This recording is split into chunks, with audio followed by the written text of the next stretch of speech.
நான் டாக் லவரும் கிடையாது, ஒரு மண்ணும் கிடையாது. நீங்க தப்பா புரிஞ்சிட்டதுக்கு நானா பொறுப்பு? பைரவர் துணை, நான் உங்க ராகவன் புகழ். டெடி விஷயத்துல நான் என்ன பேசினேங்கிறத கூட தெளிவா பார்க்காம கவனிக்காம பேசினவங்களுக்காக இந்த வீடியோ. இதுல ரொம்ப ரொம்ப வலிக்கிற விஷயம் என்னன்னா, நம்மளோட ஃபேமிலியை சேர்ந்த, அதாவது அனிமல் லவர், நம்ம ஃபேமிலியை சேர்ந்த ஒருத்தர் வந்து வீடியோ போடுறாரு. போர்டிங் சென்டருக்கு சாதகமா பேசி போடுறாரு. பெட்ஸ்பால் சுதாகர் சைட்ல தப்பு இருக்கு அப்படின்னா கண்டிப்பா சுதாகர் பெட்ஸ்பால் சைடும் நடவடிக்கை எடுக்கப்படும். டெடி காலை உடைச்சவனை 2 அடி அடிச்சேன் அப்படின்னு சொன்னாங்க. இன்னும் 10 அடி கூட சேர்த்து அடிச்சிருக்கலாம், தப்பே கிடையாது. இப்ப டெடி ஓனர் சைடு அவங்க கிட்ட இருக்கிற ஆதாரங்கள் எல்லாம் கொடுத்து அதுல உண்மை இருந்தா கண்டிப்பா அவங்களுக்காக பேசுறேன், அதுல டவுட்டே கிடையாது. வேணும்னா டெடியோட ஓனர்ஸும் என்னோட ப்ரொஃபைல்ஸ்க்கு கொலாப் கொடுக்கட்டும். அவங்க சைடு நியாயம் இருந்தா கண்டிப்பா அதுக்கு என் தரப்புல என்னால முடிஞ்ச உதவி கண்டிப்பா செய்வேன். இதுல எந்த இடத்துல நான் பெட்ஸ்பால் சுதாகருக்கு சப்போர்ட் பண்ணி பேசியிருக்கேன்னு சொல்லுங்க. அடிவாங்க நல்ல பையன், அடிச்ச பையனை காணுமா, அந்த பையன் எங்க போனான்னு தெரியல. இவங்க வந்து அரசியல் இன்ஃபுளுயன்ஸ் இருக்கிறதுனால இவங்க தான் வந்து அந்த பையனை கடத்திட்டாங்கன்னு சொல்லி ஒரு வீடியோ போடுறாரு. 11ஆம் தேதி அந்த பையனை அடிச்சு கூட்டிட்டு போயிட்டு அப்புறம் அந்த பையனை ஏன் விட்டாங்க, எங்க விட்டாங்க, அவன்கிட்ட என்ன பேசினாங்க, அவனை என்னதான் பண்ணாங்க, ஏன் கையோட போலீஸ் ஸ்டேஷன் கூட்டிட்டு போகல? டெடி அடிச்சு காலை உடைச்சா அந்த பையனை தனியா கூட்டிட்டு போய் என்ன பண்ணாங்க? எதுக்கு தனியா கூட்டிட்டு போகணும்? அந்த பையனை எதுக்காக தப்பிக்க விடணும்? போனை பிடிங்க வச்சுட்டு போலீஸ் ஸ்டேஷன் போகணும்னு சொல்லிட்டு அவனை தனியா கூட்டிட்டு போய் என்ன பேசினாங்க, என்ன பண்ணாங்க, ஏன் அவன் ஓடி போகணும்னு தானேங்க கேட்டேன். என்னங்க காது காதுன்னா வேது வேதுன்னா என்ன பண்ணிட்டோம்?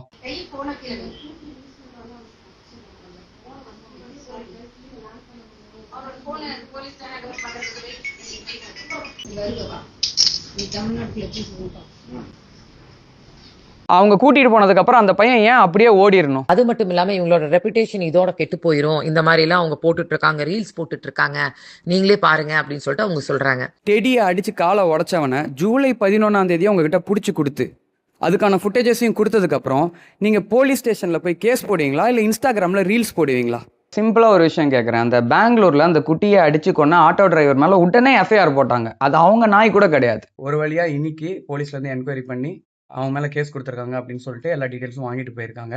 இதை டே 1 கொடுத்திருந்தா, ஒருவேளை ரீல்ஸ் போடுறதுக்கு பதிலாக இந்த கம்ப்ளைண்ட்லாம் முன்னாடியே ப்ரொடியூஸ் பண்ணி அன்னைக்கே வந்து போலீஸ் வந்திருந்தா, இதெல்லாம் விட்டுட்டு திரும்ப திரும்ப ஒரே விஷயத்த சொல்லிக்கிட்டோம், தவறா சித்தரிச்சுக்கிட்டோம், வீடியோ போட்டுக்கிட்டே இருந்துகிட்டே இருந்தா என்னால எப்படி அந்த சைட்ல கேள்வி கேட்க முடியும்? இன்னொன்னு அவர் என்ன சொல்றாரு அப்படின்னா, சிங்கிள் பேரண்ட்டுங்க, நிறைய சொத்து அதெல்லாம் அடமானம் வச்சுதான் வந்து இந்த போர்டிங் ஹவுஸ் அவங்க ஸ்டார்ட் பண்ணியிருக்காங்க. ஓனர் என்னங்க தப்பு பண்ணாருன்னு நம்ம கிட்ட ஒரு கொஸ்டின் கேட்கிறாரு. அவன் பாவங்கிற மாதிரியே அவர் பேசுறாரு.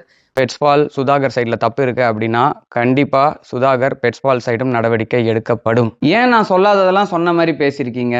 நீங்க தப்பா புரிஞ்சிட்டதுக்கு நானா பொறுப்பு? நீங்க தப்பா புரிஞ்சதுக்காக என்ன தப்பா வெளியில ஏன் நீங்க பேசணும்? அந்த போர்டிங் ஹவுஸ் வந்து இழுத்தும் மூடணும். அதை பார்த்தாதான் மத்த பல பேருக்கு நெஞ்சுக்குள்ள ஒரு பயம் வரும். அப்படிலாம் ஒன்றும் வர மாதிரி தெரியல. கார்பரேஷன் பவுண்ட்ல அவ்வளோ அநியாயம் நடக்குது. நாய்களை இல்லீகலா கேட்ச் பண்ணிட்டு போறாங்க. ஸ்டெர்லைஸ் டாக்ஸ், குட்டி நாய்ங்க எல்லாத்தையும் பிடிச்சிட்டு போறாங்க. அதுக்கு யாரும் கேள்வி கேட்க மாட்டாங்க. அதிகமா கருத்தடைங்கிற பேர்ல தொடர்ச்சியா கொண்டுகிட்டு இருக்காங்க. அதுக்கு யாரும் கேட்க மாட்டாங்க. இப்ப என்ன கார்பரேஷனே இயங்க கூடாது அப்படின்னு சொல்லிட்டு க்ளோஸ் பண்ணிடலாமா? அந்த ஓனர் தான் பொறுப்பேற்றிருக்கணும். ஆமாங்க, தப்பு நடந்துச்சு, இனிமேல் அந்த போர்டிங் ஹவுஸே நான் நடத்த மாட்டேன், அவரே வந்து மன்னிப்பு கேட்டு இழுத்து மூடி போயிருந்தாங்கன்னா அவருக்கு ஒரு சல்யூட் அடிச்சிருக்கலாம். சல்யூட் வச்சு என்னங்க பண்ண முடியும்? அந்த குடும்பத்தை யாருங்க பாத்துப்பா? தப்பு பண்ணாதவங்க ஏங்க தண்டனை அனுபவிக்கணும்? இப்போ ஒரு ஆள் தப்பு பண்ணானா அந்த நிறுவனத்தையே இழுத்து முன்னு சொல்றது லாஜிக்கலா இருக்கா? அப்படி பண்ணா நிறுவனம் மட்டும் கிடையாது, இங்க அரசே இருக்காது. அப்படி பார்த்தா நுங்கு சாப்பிடுங்க, இதெல்லாம் பெருசாகும், அப்புறம் குலாப் ஜாமுன் சாப்பிடுங்க, வெயிட் போடும், இந்த மாதிரி எல்லாம் வீடியோஸ் போட்டதுனால பிரச்சனை வந்துச்சு.